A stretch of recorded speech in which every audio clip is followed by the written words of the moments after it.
Por que insistimos em matar aqueles que ousam nos ensinar a verdade? A história humana é a história do martírio dos grandes mestres. Não porque nos falte discernimento para ouvi-los, mas porque temos medo de entendê-los. Sócrates sabia disso, e por isso, resignadamente, tomou cicuta sem pestanejar. Como era um sábio, desde o início ele compreendeu que nós não matamos nossos mestres por ignorância, mas porque eles nos incomodam de verdade, quando dizem a verdade. Pense no que é uma verdade inoportuna. Ela é uma lupa que nos mostra o nosso caráter corrompido e cada um dos nossos vícios. E quem está disposto a ver isso? Por isso, quando alguém se atreve a trazer essa lupa, nossa reação é continuamente a mesma: repelir e apedrejar. Olhe para o mundo. Ainda continuamos a fazer da mesma forma, mas somos um pouquinho mais sofisticados. Não precisamos mais de tribunais ou de cruzes. Basta ignorar, basta cancelar, empurrando para os cantos sombrios do esquecimento. Por que é tão difícil aceitar alguém que desafia as convenções? Porque a verdade é extremamente corrosiva. Ela corrói as mentiras sobre as quais alicerçamos as nossas vidas. Então matamos Sócrates porque ele ousou perguntar: você realmente sabe o que pensa que sabe? Como não queríamos a resposta, a pergunta se tornou um crime. E então, como punição, lhe impusemos uma dose amarga de silêncio. Quanto a esse padrão Sócrates de comportamento, ele é recorrente.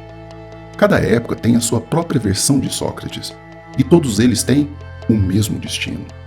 O aspecto mais trágico não é o sacrifício em si, mas o fato de que precisamos sacrificar. O ato de imolar alguém é uma catarse. Quando queimamos quem diz uma verdade, achando que queimamos a própria verdade, ela parece desaparecer e aparentemente o mundo volta a girar sem solavancos. Mas na verdade, sabemos que essa paz é ilusória. A humanidade evoluiu tecnologicamente, mas não espiritualmente. Ainda preferimos a escuridão reconfortante ao clarão cegante de quem carrega a tocha da verdade. Esse ciclo vicioso faz parte da essência oculta de toda a espécie humana. Porque ser humano é ter medo, é temer. Temer a mudança, temer a reflexão, temer a verdade. Olha a história de Jesus. Este homem apenas falou de amor, justiça e compaixão. E o que fizemos com ele? Pregamos numa cruz.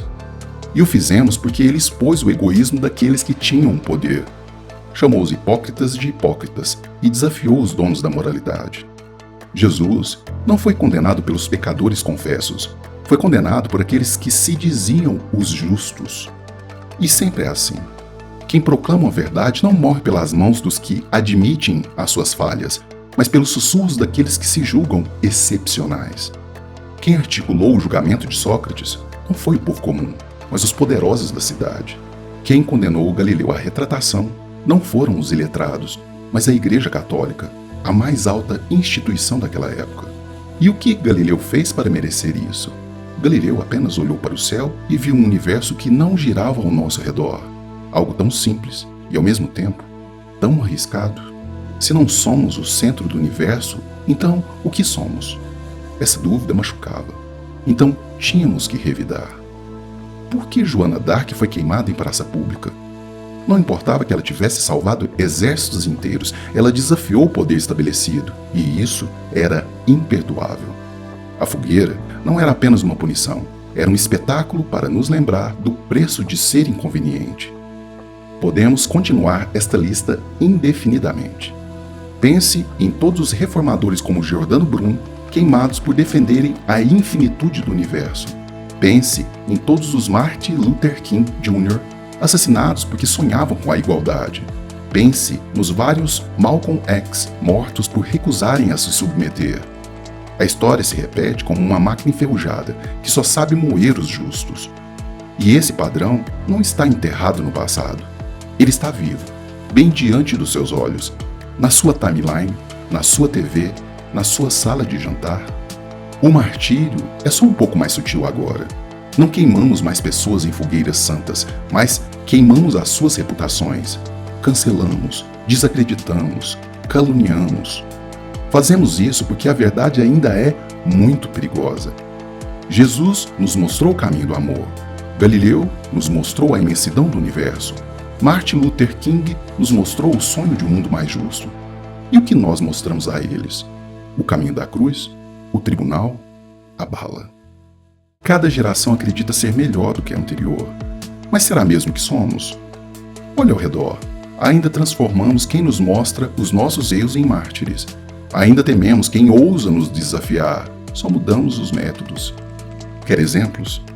Olhe para os visionários da ciência que desafiam indústrias inteiras ao alertar sobre as mudanças climáticas. Veja as mulheres que denunciam abusos nas mais altas esferas do poder. Olhe para os artistas e pensadores que ousam criticar a cultura dominante. Ainda adoramos o conforto de nossas mentiras bem contadas. No dia a dia, somos todos cúmplices desse ciclo. Quando zombamos de quem questiona o status quo, quando evitamos as conversas difíceis no almoço de domingo, quando descartamos ideias novas porque não combinam com o que a gente pensa. Nos ensinaram a louvar o pensamento crítico, mas apenas até ele se tornar impróprio. Até em nossos círculos mais íntimos, calamos aqueles que nos desafiam. Aquele amigo que tenta nos avisar sobre os nossos equívocos.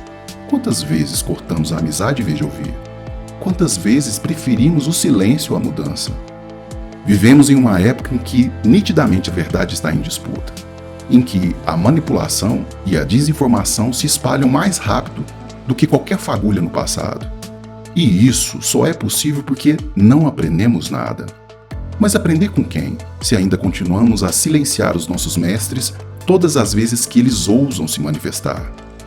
Estamos cercados por vozes que poderiam nos transformar, mas escolhemos abafá-las. Não é que a humanidade esteja condenada, é que ela insiste em se autocondenar. Se essa reflexão fez sentido para você, compartilhe esse vídeo com alguém que também fique indignado com a perseguição dos melhores entre nós. Vamos manter essa discussão viva, mesmo que o mundo prefira a morte e o silêncio. Eu sou Tiresias, desejo que você aproveite ao máximo o presente, pois nos vemos no futuro.